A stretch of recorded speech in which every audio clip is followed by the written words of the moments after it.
So, Doctor Anthony Fauci.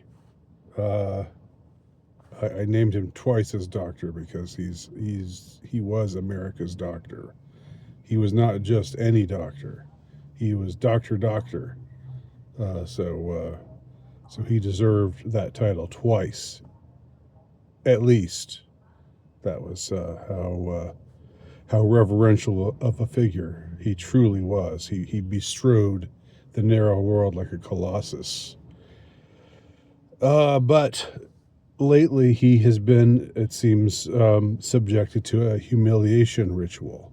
Um, they found what's been referred to as his diary, but it's not really his diary because it's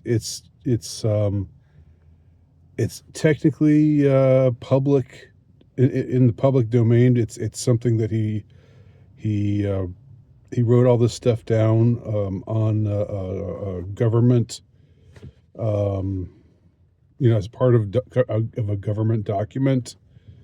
So it's not it's not like somebody broke into his house and took his diary next to the side of his bed, and that's what everybody's reading to the world. No, what they found was something that had been, I guess, a part of the record, the technical record for a while. For some reason, Fauci was just using the his access to his work, basically his work computer.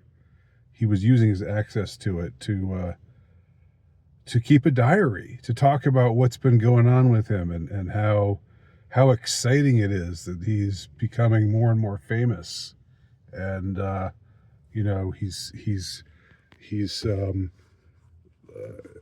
people are revering him, and people are talking about how wonderful he is everywhere, and it's just amazing to be in this particular kind of situation. Wow, it's just I can't believe it. I'm becoming a huge celebrity, the biggest celebrity in the world, and I just can't believe it. It's so it feels so surreal. This is like the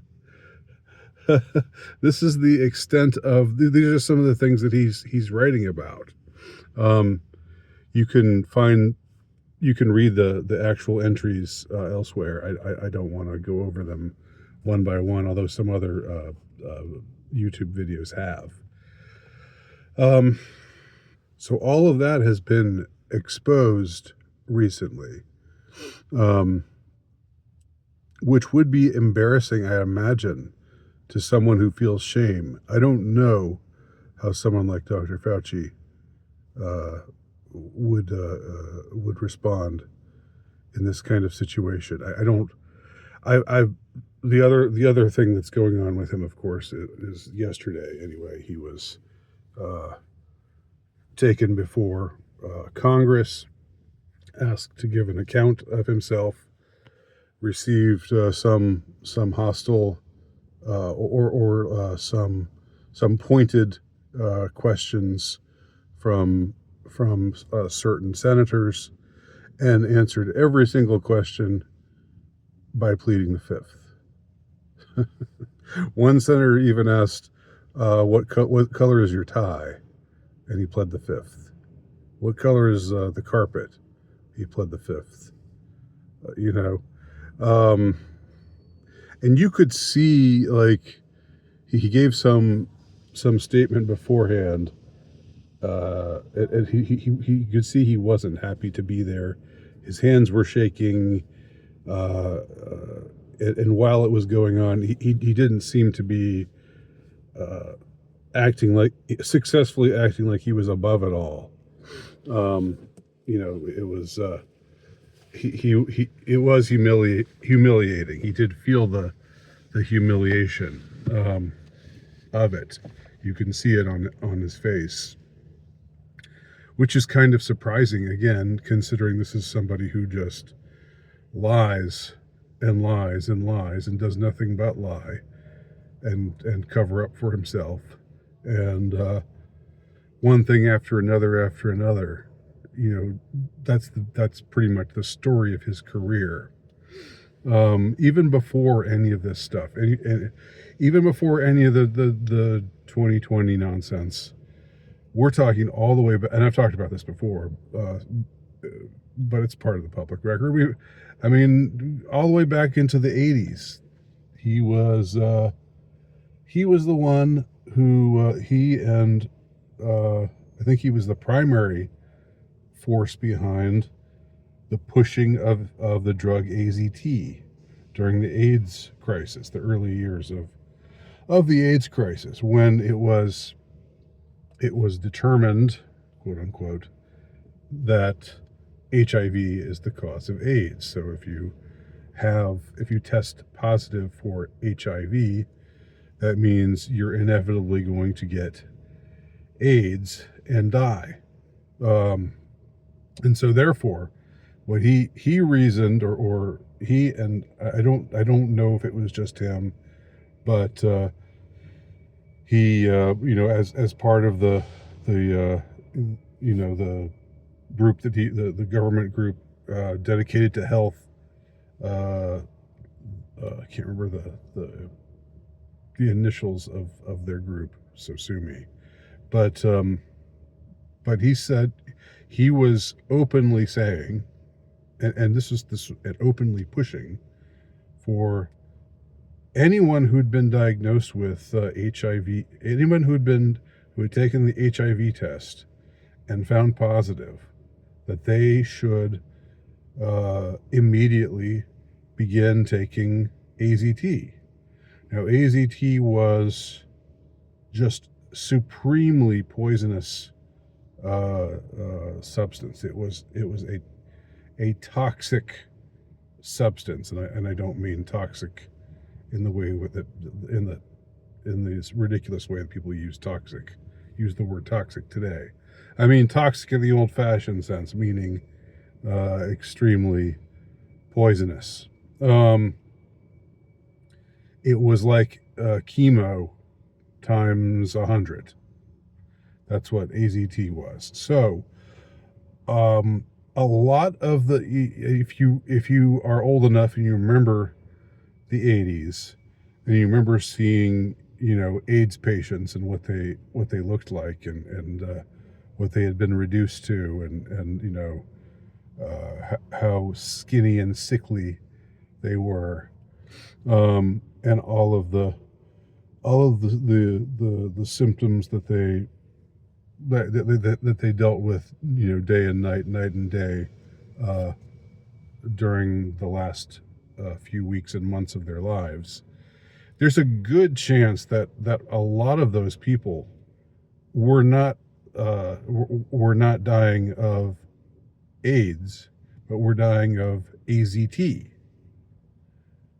Nobody knew that at the time, or it wasn't broadcast to the public at the time.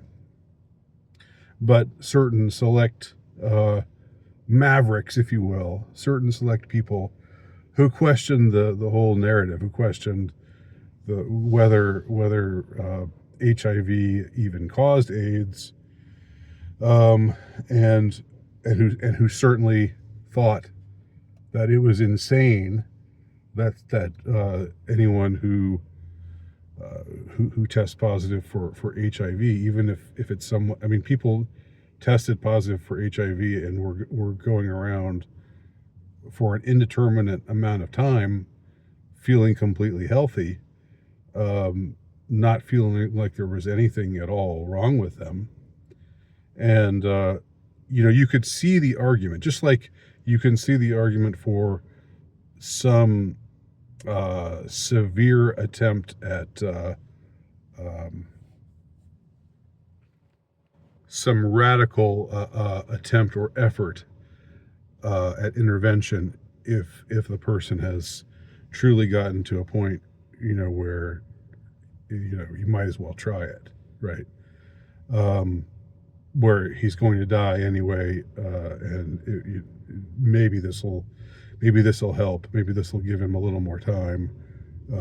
So just go ahead and try it and see what happens. The worst that could happen is just that he's about to die, which is already the case.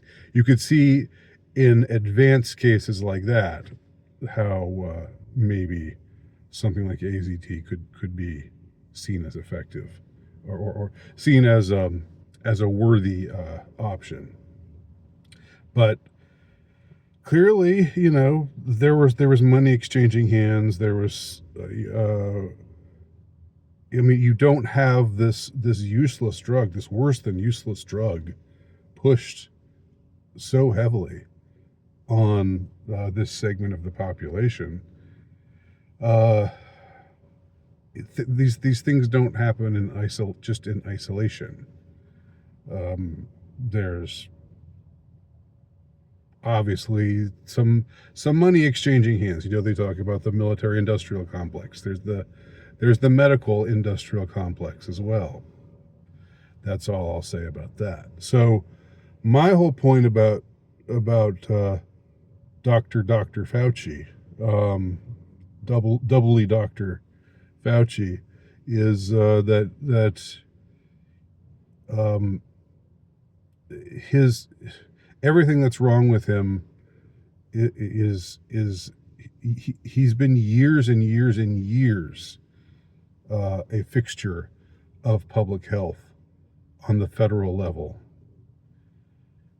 and he has done inestimable harm on so many levels in so many ways, and it's not just one thing. It didn't just start in 2020 as awful and as as enraging as the events of 2020 and 2021 were. It didn't start there. But we know how our government works or doesn't work. We know that this is just a humiliation ritual, and it's a humiliation ritual that I believe he deserves to have to endure. That it's far from. He deserves a whole lot worse than this. He deserves a whole lot worse than having his silly teenage girl-esque diary, like, ooh, I'm famous, ooh, all these people like me. He deserves worse than to have that exposed and to be raked over the coals by the Senate, while he just ineffectually keeps repeating that he's pleading the fifth, which means he's hiding something, right? You plead the fifth on the grounds that if you answer truthfully, it might incriminate you. All right. So, why does he fear self-incrimination?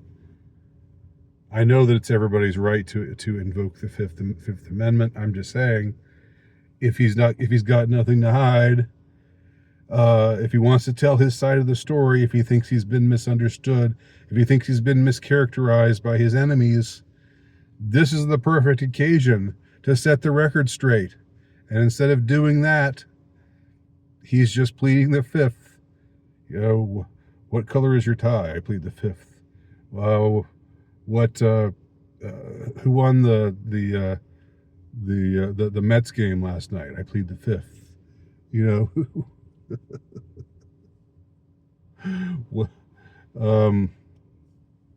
How many fingers am I holding up? I plead the fifth. Oh, you're right. I was holding up 5 fingers. So nothing's going to happen, really. I mean, I'm not just trying to be like cool. I'm not trying to be Mr. Cool, cynical guy here, like Mr. Above It All, black pill guy. We know though that he. I mean, this is a guy. I almost forgot to even mention this part. This is a guy who got preemptively pardoned by Biden, uh, and it was like, for what? Well, for anything, I guess. Can you do that? Can you just say, person X, you can't be, you can't, because at the time, I don't think there were any charges. He wasn't facing any actual criminal charges.